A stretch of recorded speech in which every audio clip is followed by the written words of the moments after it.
Hey there, today I'm going to be doing a VOD review of one of my own games that I played in Diamond 1. So I am the red side Volibear, and I ended up picking up quite a few kills this game. It felt extremely winnable, and we didn't pull it out, and so I'm going to be just kind of going through, quickly looking for major mistakes, anything else. 30 seconds until minions spawn. Okay, so we start off getting Viego's Flash and a ward. I like to do this little invade on the opposite. Bot side invades tend to be more coin flippy because there's more people there. If you get 4 or 5 people and you run topside into this bush, I feel like you're pretty likely to catch something, and as long as you don't spend too much time there, it's not very risky. So we start by talking about the lanes a little bit. Mid, not really gankable. Ziggs has no follow-up, but Ziggs should have a lead early, just because he's ranged and he has a lot of poke, and Hecarim doesn't have much threat on him.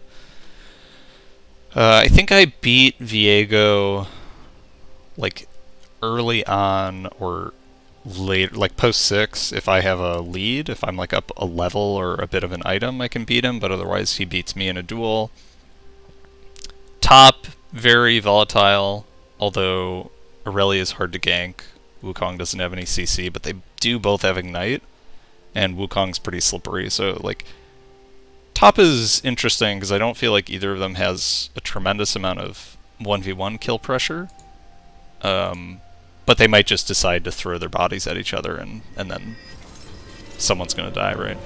And then bot is Pyke has good engage, Swain has great follow-up, Seraphine has no dash, Kai'Sa has a small dash, but not too hard.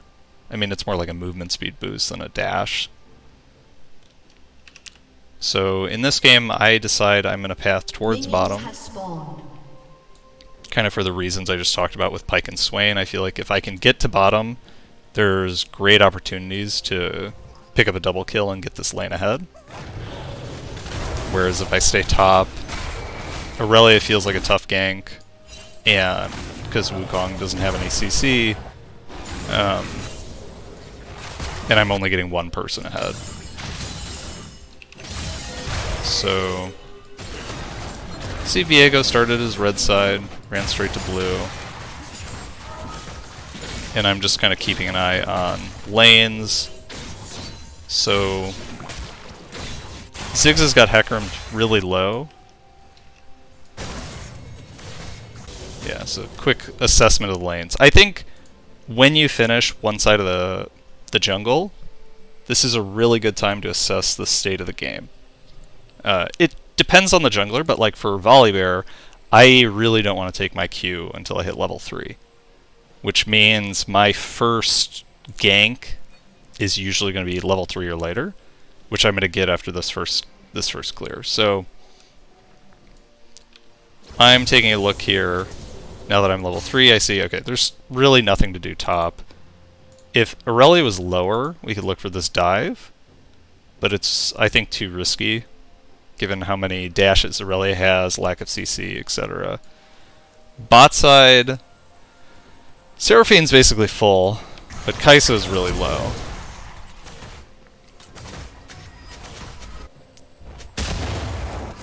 This is maybe gankable. The wave is really big here, though. I think... I don't know. I'm not sure this play was right. But I go for it.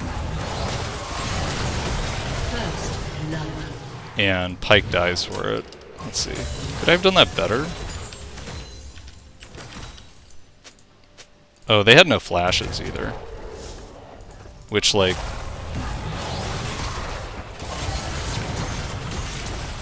So actually, if I had walked this way and soaked that from Kai'Sa, then Pyke wouldn't have died.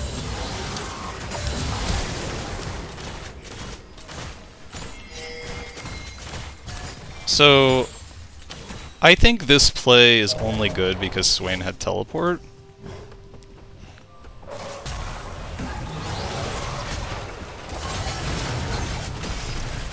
guess we actually didn't really need his damage. And the wave is frozen. Like, if this wave was actually on the turret, this also would be a bad play. Mid, backed, and then teleported back to lane, so there was nothing to do there. I think it also would have been reasonable to just take Gromp. And let them crash this and just kind of keep going out of my clear. So Ziggs is looking pretty safe right now. Wukong is going mid, which is interesting.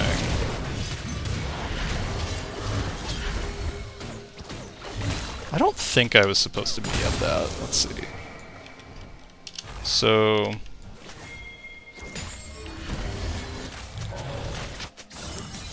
I see. If I was paying more attention, I'd see that top had full priority and was full health, full mana, which makes his roam more likely. I actually could have pinged Pyke to come to this, and we could have had 4 people here, and I'm certain with 4 people collapsing, we would have gotten both kills. When would I have had to leave, though, to join this? So, like, right now, I would have had to drop both buffs. Both Blue and Gromp. I don't know. Plays like this make me nervous. Maybe another player would say, like, 100% you should go to this. But I feel like I've got 300... I basically have a kill worth of gold and a level worth of XP in my camps right here. And this is a maybe play. And this is also a little bit like, let's say I had taken Gromp before going bot, use Smite and burn it really fast, or take Blue and same thing. Then like I come back up here and now it's like Gromp or this play mid, and then maybe the play mid looks more appealing.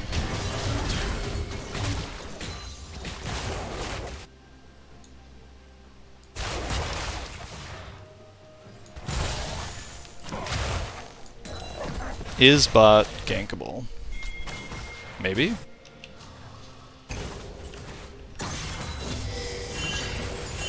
Clearly it's warded. Judging by the control ward that I'm walking on.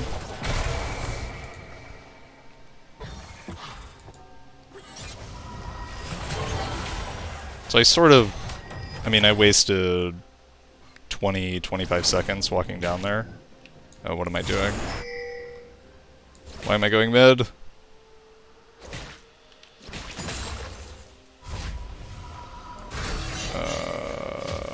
I have no idea. This to me is awful. Basically what I did was I finished Wolves. I walked to bot side to clear a control ward, and then walked back to Raptors. And I'm sitting on 1,500 gold, which is a huge amount of gold, you know, 5 minutes into the game. And a lot of time as well. Like, I basically burned, you know, 20% of my total time active on the map, like, doing nothing at all. So, this recall looks good. I'm gonna jump ahead a little bit to... let's see.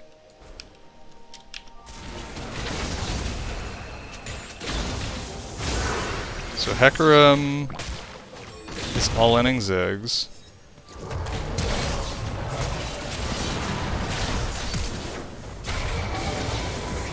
I don't think there was anything I could do to save Ziggs. And I do pick up Hecarim.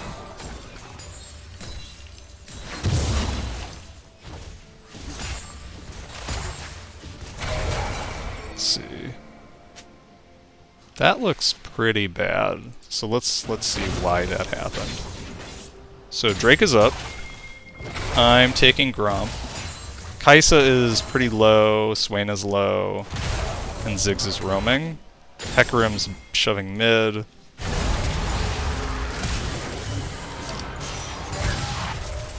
Okay, let's watch how this developed. So they're pushing the wave. Oh, Swain gets rooted, which allows Kai'Sa to jump in.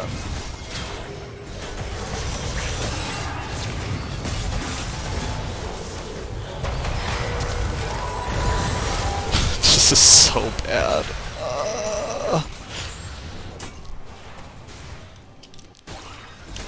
So I'm trying to see like reasonably when I could have left.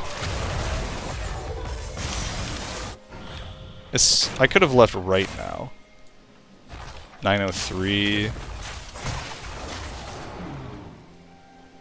So I probably could have left about 5 seconds sooner. Which, this play actually develops so quickly.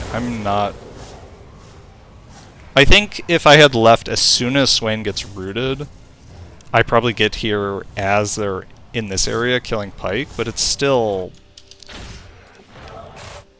I'm just not sure, like, what the... I guess the... Okay, so the reasons that a fight was likely to happen. The lane was pushing, so the jungler can walk around from unwarded try. Drake is up, which means if they win a Drake fight, they get... or sorry, if they win a fight here, they get Drake, potentially. And Swain is low. And so maybe instead of taking Gromp, I'm supposed to just walk in and be in this bush. That seems, I think, reasonable. And because Kai'Sa is low, and Pyke has so much engage, it feels like...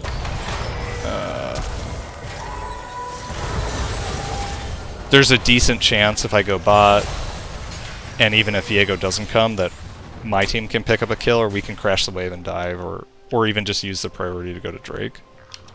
The other good option here, I think, is to not go to this at all, and just say, like, I'm just going to take my bot side, and then whatever happens, happens. Let's see, that looks pretty bad.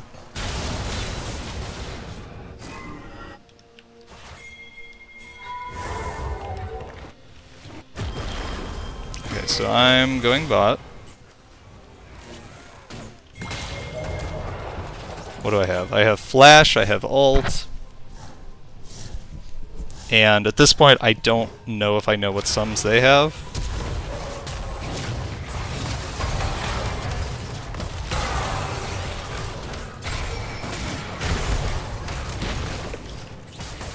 Shut down.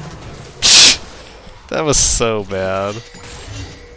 And then I get Ziggs killed. I put a huge shutdown on their ADC, and then we put... I think Ziggs also has a shutdown. So he picks up a bunch of gold. Viego actually ends up carrying this game. And plays like this, I think, are part of that. So... I think the lesson, like the takeaway here, is I shouldn't be trying to get both kills when I'm by myself. Like, if Ziggs is here, and he's attacking Kai'Sa the whole time, like, Kai'Sa has 850 health, and there's no wave under the tower. My ult only turns it off for 2 seconds. It's like 2 autos. So the perception here that, like, somehow we're going to have enough damage to burst Kai'Sa down, with it being like a high percentage play, I think is just unrealistic.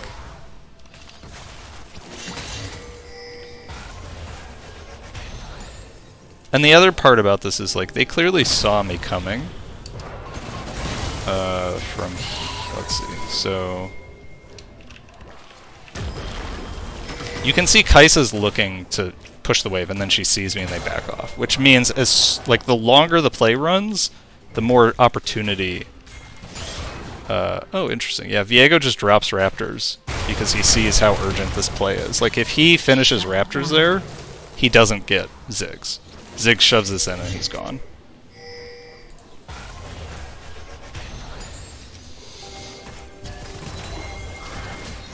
Yeah, just a absolutely terrible decision making.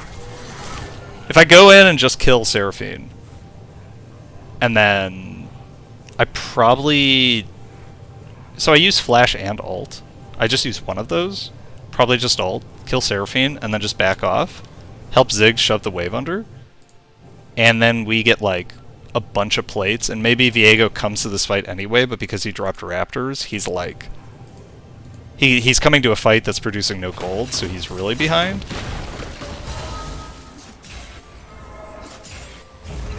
Okay, and I think this will be the last fight that I watch, because I feel like this is where things really start to slide.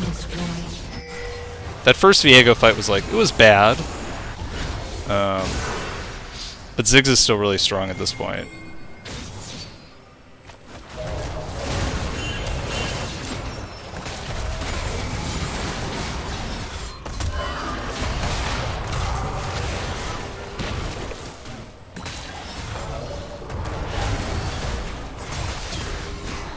Okay, so the issue here is that Viego is a level higher than me and has substantially more gold, and I try and turn and fight him. I think as soon as I kill Heck and I just run, that's enough. Because now I'm giving Viego the free push because I'm dead and I can't contest, I can't pick up any of these waves, so his lead gets even bigger. You know, my blue is up, my whole topside camps are up.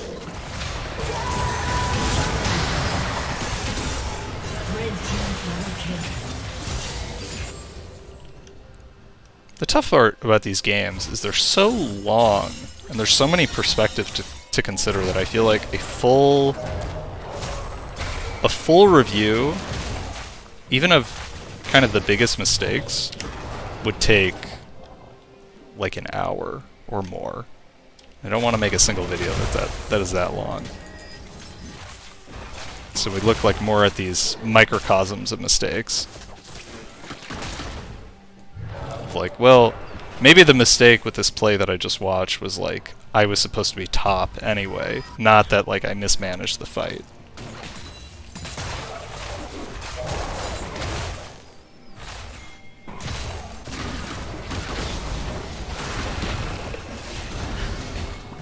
Like, Ziggs dying here. Is this his fault? Is it my fault? I would say it's his fault. I think he overpushed this wave with basically no vision at all. But I'm also not in a position to really get anything from it, so like, you can recognize my teammate is doing something that is likely to draw attention and get him a fight. And so, can I be like, more urgently pushing top, or pushing mid, or ganking Kai'Sa, because I'm suspecting that a play is about to develop bot that will involve at least one of their members. In that case, Viego is also down there. And that's why I look for this fight on Aurelia. As it turns out, all I did was kill steal, which I didn't mean to do. That's the one thing I don't really like about Volibear, is I feel like the gold is better on other people. Red team's turret has been destroyed.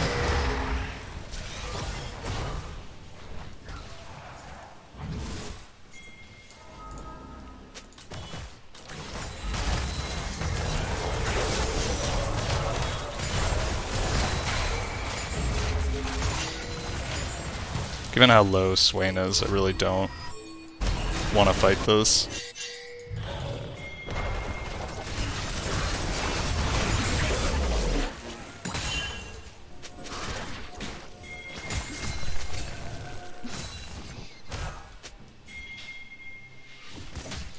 Interestingly, I felt like at this point we had already lost, but the gold is even.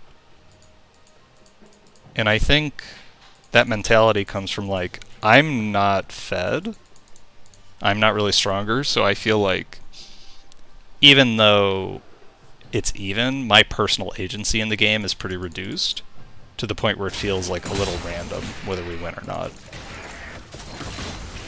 Which, I don't think that that's necessarily true, but there's a big difference right now. If I'm like level 13, I'm like, oh yeah, we're definitely gonna win.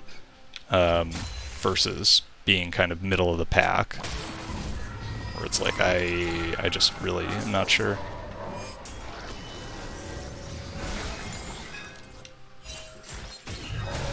Alright, so Drake is coming up. We have 3 members here, so I want team to like kind of back off because I can see with Aurelia here it's very likely that they have all 5 since she's mostly been on the split.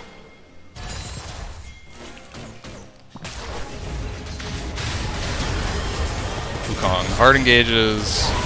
We kill Seraphine instantly. We kill Diego? No. Actually kind of amazing that we only picked up 1 kill there.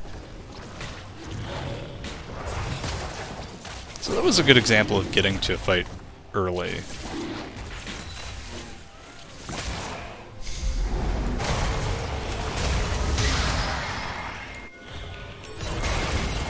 Okay, so Viego and Hecarim were bot and just made a play.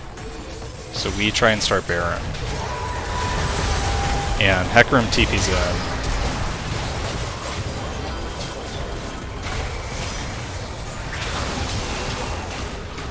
And we get just demolished. No?